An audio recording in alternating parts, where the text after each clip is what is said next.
সকল প্রশংসা মহান আল্লাহ তাআলার জন্য, যিনি এই বিশ্বজাহানের মালিক।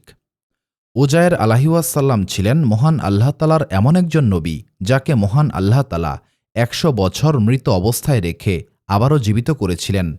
উজায়ের আলাইহিওয়াসাল্লাম পুনরায় জীবিত হওয়ার পর ইহুদিরা উজায়ের আলাইহিওয়াসাল্লাম সম্পর্কে কি বলেছিল এবং ইহুদিরা উজায়ের আলাইহিওয়াসাল্লামকে মহান আল্লাহ তাআলার পুত্র হিসেবে কেন দাবি করেছিল, আজকের ভিডিওতে আমরা এই বিষয়গুলি সম্পর্কে আলোচনা করব। মূল কাহিনী শুরু করার আগে ভিডিওটি লাইক করে চ্যানেলটি সাবস্ক্রাইব করুন। এই ভিডিও সম্পর্কে আপনার যে কোনো মতামত কমেন্ট করে জানাতে ভুলবেন না। চলুন শুরু করা যাক।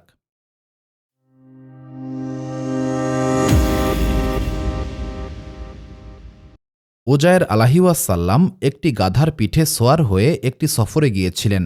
এই সফরে তিনি একটি ধ্বংসপ্রাপ্ত শহরকে অতিক্রম করছিলেন। ধ্বংসপ্রাপ্ত এই শহরের চারদিকে মানুষ এবং পশু পাখির হাড় ছড়িয়ে ছিটিয়ে ছিল। ধ্বংস হয়ে যাওয়া এই শহরকে দেখে উজায়ের আলাইহিওয়াসাল্লাম বললেন, হে আমার রব, কিয়ামতের দিন আপনি কিভাবে আমাকে এবং এদেরকে জীবিত করবেন?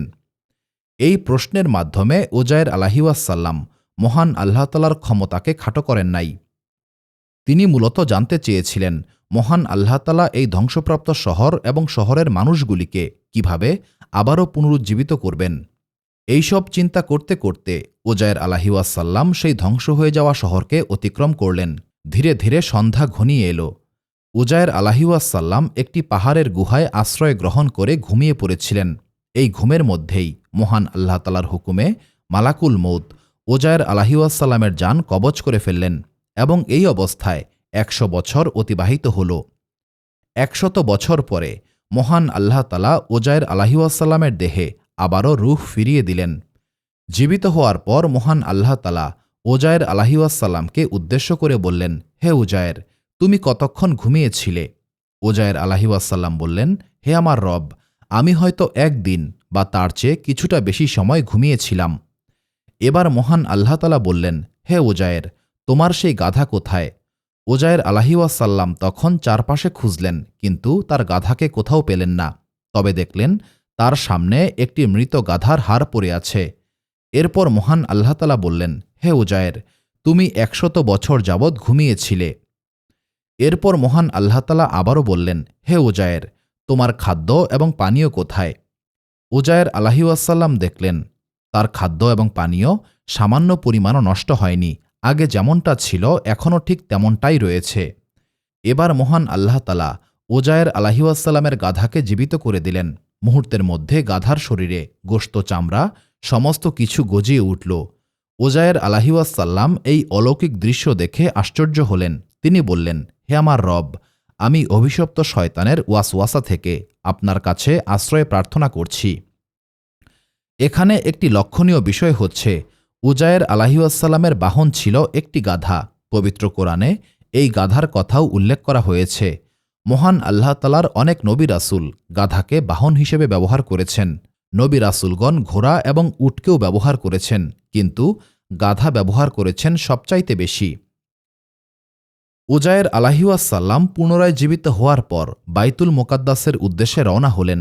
বাইতুল মুকাদ্দাসে পৌঁছার পর কেউ উজায়ের আলাইহিওয়াসাল্লামকে চিনতে পারছিল না, কারণ ১০০ বছর অতিবাহিত হওয়ার পরেও তিনি একদম যুবক অবস্থায় ছিলেন। অথচ উজায়ের আলাইহিওয়াসাল্লামের পরবর্তী প্রজন্মের সকলেই বৃদ্ধ বয়সে উপনীত হয়েছিল। ১০০ বছর পর উজায়ের আলাইহিওয়াসাল্লাম দেখলেন বাইতুল মুকাদ্দাস শহর অনেকটাই পরিবর্তন হয়ে গেছে।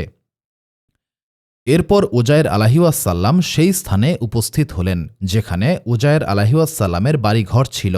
সেখানে তিনি কাউকে চিনতে পারছিলেন না এবং কেউ উজায়ের আলাইহিওয়াসাল্লামকেও চিনতে পারছিল না। এমন সময় উজায়ের আলাইহিওয়াসাল্লাম তার বাড়ির সামনে একজন বৃদ্ধা মহিলাকে বসে থাকতে দেখলেন।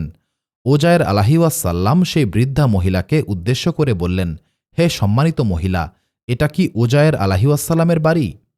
সেই বৃদ্ধা মহিলা উত্তর দিলেন, এটাই উজায়ের আলাইহিওয়াসাল্লামের বাড়ি, কিন্তু তিনি প্রায় ১০০ বছর যাবৎ নিখোঁজ অবস্থায় রয়েছেন। এটা বলে সেই বৃদ্ধ কান্না শুরু করে দিল। তখন উজায়ের আলাইহিওয়াসাল্লাম বললেন, হে বৃদ্ধা মহিলা, আমিই হচ্ছি উজায়ের আলাইহিওয়াসাল্লাম। এই কথায় উক্ত বৃদ্ধা বিস্ময়ে হতবিহ্বল হয়ে পড়েছিল। বৃদ্ধা বলল, আপনি কিভাবে উজায়ের আলাইহিওয়াসাল্লাম হতে পারেন? আপনি এখনও যুবক অবস্থায় রয়েছেন। তখন উজায়ের আলাইহিওয়াসাল্লাম বললেন, মহান আল্লাহ তাআলা আমাকে ১০০ বছর মৃত অবস্থায় রেখে আবারও জীবিত করেছেন। তখন বৃদ্ধা সন্দেহভরা কণ্ঠে বলল, উজায়ের আলাইহিওয়াসাল্লামের দোয়া ছিল অত্যন্ত বরকতময়। আপনি যদি সত্যি উজায়ের হন তবে আমার জন্য দোয়া করুন, যাতে মহান আল্লাহ তাআলা আমার দৃষ্টি ফিরিয়ে দেন। উজায়ের আলাইহিওয়াসাল্লাম তখন মহান আল্লাহ তাআলার দরবারে দোয়া করলেন। মহান আল্লাহ তাআলা সঙ্গে সঙ্গে সেই বৃদ্ধা মহিলার দৃষ্টি ফিরিয়ে দিলেন। দৃষ্টি ফিরে আসার পর বৃদ্ধা উজায়ের আলাইহিওয়াসাল্লামকে চিনতে পারলেন এবং তিনি বললেন, আমি সাক্ষ্য দিচ্ছি আপনি সত্যিই উজায়ের আলাইহিওয়াসাল্লাম। এরপর সেই বৃদ্ধা মহিলা উজায়ের আলাইহিওয়াসাল্লামকে সঙ্গে নিয়ে বনি ইসরায়েলের একটি গ্রামে গেলেন। সেই গ্রামে কিছু মানুষ একসঙ্গে জমায়েত হয়ে গল্প করছিল। উক্ত জমায়েতে সেই বৃদ্ধার ছেলেও উপস্থিত ছিল। এই ছেলের বয়স ছিল ১১৮ বছর। বৃদ্ধা মহিলা উজায়ের আলাইহিওয়াসাল্লামকে সঙ্গে নিয়ে সেই জমায়েতে উপস্থিত হয়ে বলল, হে বনি ইসরায়েল সম্প্রদায়, ইনি হচ্ছেন উজায়ের আলাইহিওয়াসাল্লাম। বৃদ্ধার এই ঘোষণায় উপস্থিত সকলেই অবাক হল, কিন্তু কেউ বৃদ্ধার এই কথাকে বিশ্বাস করতে পারছিল না। এই মজলিসে উজায়ের আলাইহিওয়াসাল্লামের ছেলেও উপস্থিত ছিল। উজায়ের আলাইহিওয়াসাল্লামের ছেলে বৃদ্ধ বয়সে উপনীত হয়েছিল। উজায়ের আলাইহিওয়াসাল্লামের ছেলে বললেন, আমার পিতার ২ কাঁধের মাঝখানে একটি বড় তিল ছিল। যদি আপনারও এই তিল থাকে তবে আমি বিশ্বাস করব আপনি আমার পিতা। উজায়ের আলাইহিওয়াসাল্লাম তখন পোশাক সরিয়ে সেই তিলটিকে দেখিয়ে দিলেন। ১০০ বছর অতিবাহিত হওয়ার পরেও উজায়ের আলাইহিওয়াসাল্লামের কোনো শারীরিক পরিবর্তন হয়নি, কিন্তু তার পরিবার পরিজন আত্মীয় স্বজনরা ১০০ বছর অতিক্রম করেছিলেন, যার কারণে সবাই বৃদ্ধ বয়সে উপনীত হয়েছিলেন। অন্যদিকে উজায়ের আলাইহিওয়াসাল্লাম যুবক অবস্থাতেই ছিলেন। জমায়েতে উপস্থিত থাকা একজন ব্যক্তি বললেন, তাওরাত কিতাব উজায়ের আলাইহিওয়াসাল্লামের মুখস্থ ছিল। আপনি যদি সত্যি উজায়ের আলাইহিওয়াসাল্লাম হন তবে তাওরাত কিতাব মুখস্থ বলুন। তখন উজায়ের আলাইহিওয়াসাল্লাম তাওরাত কিতাবের আয়াতগুলি তেলাওয়াত করতে শুরু করলেন। কিন্তু সমস্যা হচ্ছে, বক্তে নাসসার যখন বাইতুল মুকাদ্দাস আক্রমণ করেছিল তখন ৪০,০০০-এর মতো তাওরাত কিতাবের আলেমকে হত্যা করা হয়েছিল এবং তাওরাতের সমস্ত কিতাব পুড়িয়ে ফেলা হয়েছিল। তাওরাত কিতাবকে এই দুনিয়া থেকে নিশ্চিহ্ন করে ফেলার চেষ্টা করা হয়েছিল।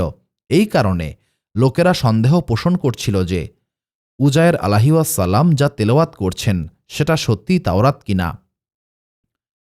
তখন সেই জমায়েতে উপস্থিত একজন ব্যক্তি বললেন, আমার পিতা আমাকে বলেছিলেন, যখন বক্তে নাসসার বাইতুল মুকাদ্দাস আক্রমণ করেছিল তখন অমুক বাগানের অমুক স্থানে একটি তাওরাত কিতাব মাটি খুঁড়ে লুকিয়ে রাখা হয়েছিল। সেই কিতাব বের করে আমরা পরীক্ষা করে দেখতে পারি। এরপর উক্ত স্থানের মাটি খুঁড়ে তাওরাত কিতাব বের করা হল এবং লোকেরা আশ্চর্য হয়ে দেখল উজায়ের আলাইহিওয়াসাল্লাম সত্যি তাওরাত কিতাব তেলাওয়াত করেছেন।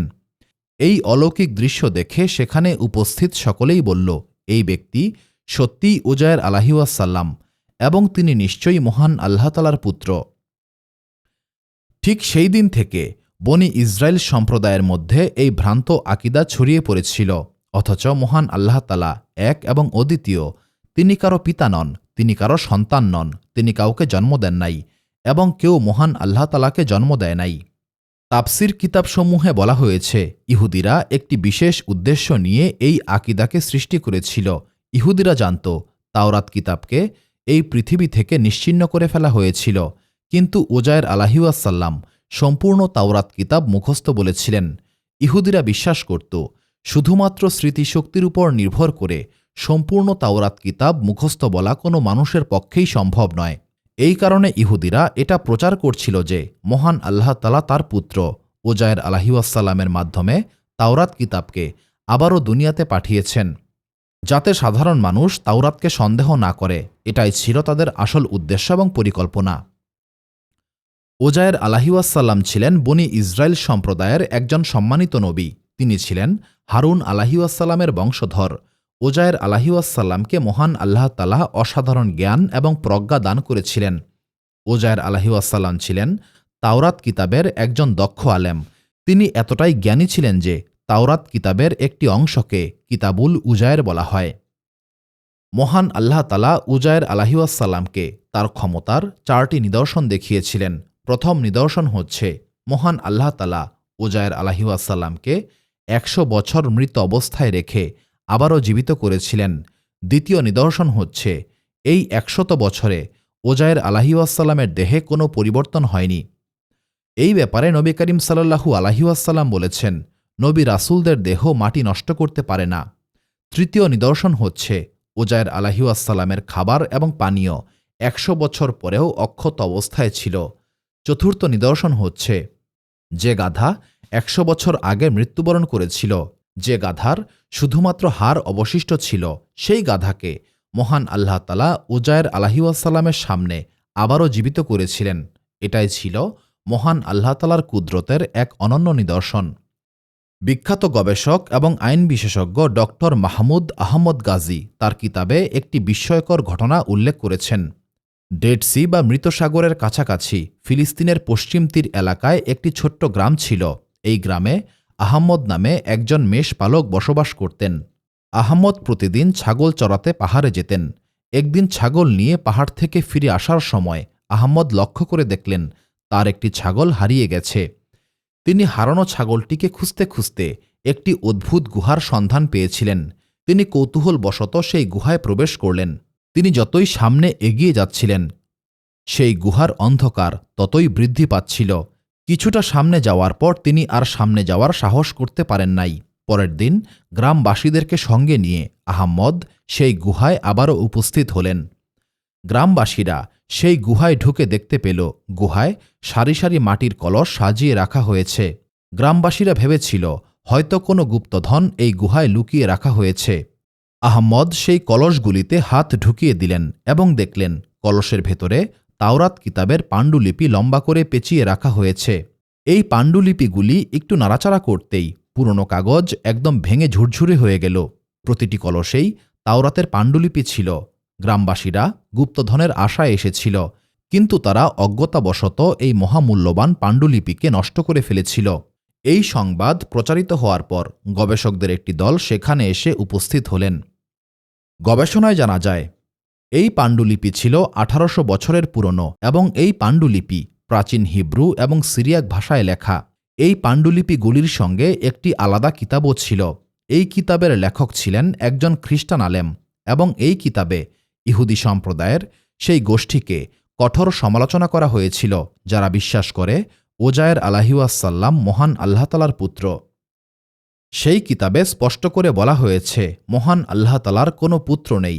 উজায়ের আলাইহিসসালাম হচ্ছেন মহান আল্লাহ তাআলার একজন বান্দা। এরই মাধ্যমে প্রমাণিত হয় যে প্রাচীন কিতাব এবং নথিতেও এই ব্যাপারে আলোচনা করা হয়েছে। সেই সময়ে বনি ইসরায়েলের এমন একটি গোষ্ঠী ছিল যারা বিশ্বাস করত উজায়ের আলাইহিসসালাম হচ্ছেন মহান আল্লাহ তাআলার পুত্র। পবিত্র কোরআনে বলা হয়েছে ইহুদি সম্প্রদায়ের এই বিশ্বাস সম্পূর্ণ মিথ্যা এবং গোমরাহী। উজায়ের আলাইহিসসালামের ব্যাপারে তাফসির কিতাব এবং ইহুদি পুরাণে খুব বেশি আলোচনা পাওয়া যায় না। এমনকি তাওরাত কিতাবে উজায়ের আলাইহিসসালাম সম্পর্কে কিছুই বলা হয়নি। কিছু প্রাচীন কিতাব থেকে জানা যায় যখন বক্তে নাসসার বাইতুল মুকাদ্দাস আক্রমণ করেছিল তখন উজায়ের আলাইহিসসালাম ছিলেন বয়সে তরুণ। ৪০ বছর বয়সে তিনি তাওরাত কিতাবের একজন আলেম হয়েছিলেন এবং মহান আল্লাহ তাআলা তাকে ৪০ বছর বয়সে নবুয়ত দান করেছিলেন। উজায়ের আলাইহিসসালামের কবর কোথায় রয়েছে এই বিষয়েও ঐতিহাসিকদের মধ্যে মত পার্থক্য রয়েছে। তাফসির ইবনে কাসিরে বলা হয়েছে উজায়ের আলাইহিসসালাম ইরাকের দায়ল খাজকিল নামক অঞ্চলে তাওরাতকে পুনরায় ফিরিয়ে এনেছিলেন। এই সময়টাতে বনি ইসরায়েল সম্প্রদায় তাওরাতের প্রকৃত শিক্ষাকে ভুলে গিয়েছিল। মহান আল্লাহ তাআলার আদেশে উজায়ের আলাইহিসসালাম পুনরায় বনি ইসরায়েল সম্প্রদায়কে তাওরাত কিতাবের শিক্ষা দিয়েছিলেন। এই কারণে উজায়ের আলাইহিসসালামকে বনি ইসরায়েল সম্প্রদায়ের একজন সম্মানিত নবী হিসেবে আখ্যায়িত করা হয়। তাফসির কিতাবসমূহে বলা হয়েছে উজায়ের আলাইহিসসালাম সায়ের আবাদ নামক একটি গ্রামে মৃত্যুবরণ করেছিলেন। এই গ্রামটি ছিল ইরাকের নিকটবর্তী একটি প্রাচীন বসতি। কিছু গবেষক দাবি করেছেন উজায়ের আলাইহিসসালামের কবর রয়েছে সিরিয়া অঞ্চলে। আবার কেউ কেউ বলেছেন উজায়ের আলাইহিসসালামের কবর রয়েছে ফিলিস্তিনে। উজায়ের আলাইহিসসালামের কবর কোথায় রয়েছে এই ব্যাপারে একমাত্র আল্লাহ তাআলাই ভালো জানেন। তবে এটা নিশ্চিত করে বলা যায় যে ওজায়ের আলাইহিওয়াসাল্লাম ছিলেন মহান আল্লাহ তাআলার একজন সম্মানিত নবী। সুপ্রিয় দর্শক মণ্ডলী, প্রতিদিন নতুন নতুন ভিডিও পেতে আমাদের চ্যানেলটি অবশ্যই সাবস্ক্রাইব করুন এবং পাশে থাকা বেল আইকনটি প্রেস করতে অবশ্যই ভুলবেন না এবং সেই সাথে আপনার যে কোনো মতামত আমাদের জানাতে আমাদের ভিডিওতে অবশ্যই কমেন্ট করুন। আশা করি আপনারা সবাই ভালো থাকবেন এবং সুস্থ থাকবেন। আসসালামু আলাইকুম।